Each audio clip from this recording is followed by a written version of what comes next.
Bonjour et bienvenue au Salon des entrepreneurs Marseille-Provence. J'ai le plaisir d'accueillir Maude Fourier-Ruel. Vous êtes la fondatrice de matmonsac.com.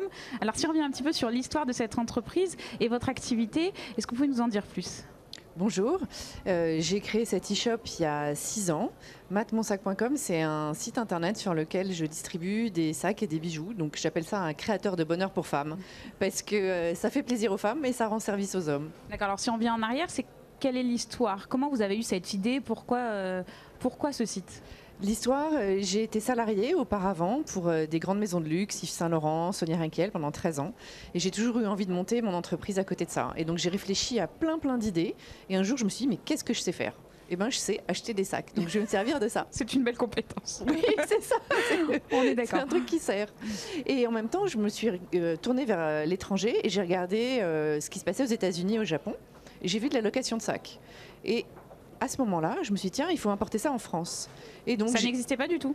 À peine. D'accord. Et donc, je me suis dit, il y a encore de la place pour faire ça, parce qu'aujourd'hui, on peut tout louer.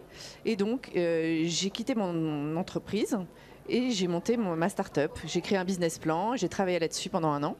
Et j'ai fait de la location de sacs, de la vente de vintage et de la vente de créateurs. D'accord. Et aujourd'hui, on en est où ? Ça représente quoi ? Alors, aujourd'hui, j'ai pivoté, j'ai arrêté la location. À chaque fois, on me demande pourquoi. Alors, pourquoi ? C'est tout simple, c'est parce que je pense que les femmes en France, elles ne sont pas prêtes à ça.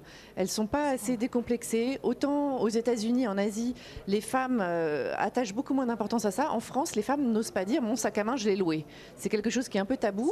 Et en même temps, elles pensent que c'est un objet très très personnel. Elles y mettent énormément d'affect. Donc, elles ne communiquent pas autour de ça. Du coup, je me suis dit, bon, on va arrêter ça. En plus, en termes de communication, ce n'était pas forcément évident de communiquer sur la vente et la location. Donc, je me suis concentrée sur la vente. D'accord. En termes de chiffres, est-ce que vous pouvez nous donner quelques repères ? Ils sont énormes. En pleine croissance.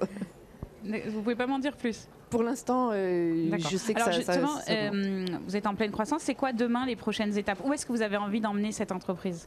Alors demain, je veux emmener Matmonsac de plus en plus vers l'international parce qu'aujourd'hui, je vends déjà au Japon, en Australie, en Corée. À partir du site français ? À partir du site français, qui est traduit en anglais. Hein. Oui, bien sûr. Mais... Voilà. Non, mais ça ne l'était pas forcément au début. Donc je vends un peu partout et je me rends compte que ça, c'est en train de se développer. Donc j'ai envie d'accompagner Matmonsac vers l'international. Et en même temps, je suis en train de développer ma ligne de marque propre et de créer des sacs et des bijoux griffés Matmonsac. D'accord. Et quelles sont les particularités de ces sacs ? Vous me parliez de fabrication artisanale par des personnes handicapées. Oui, alors une de ces lignes, ce sont des pochettes Kilim. Donc ce sont des sacs qui sont à la fois éco-responsables parce qu'ils sont créés à partir de Kilim anciens, donc qui sont des pièces uniques de la récupération. Ils sont réalisés par des femmes handicapées au Maroc, donc ils sont solidaires.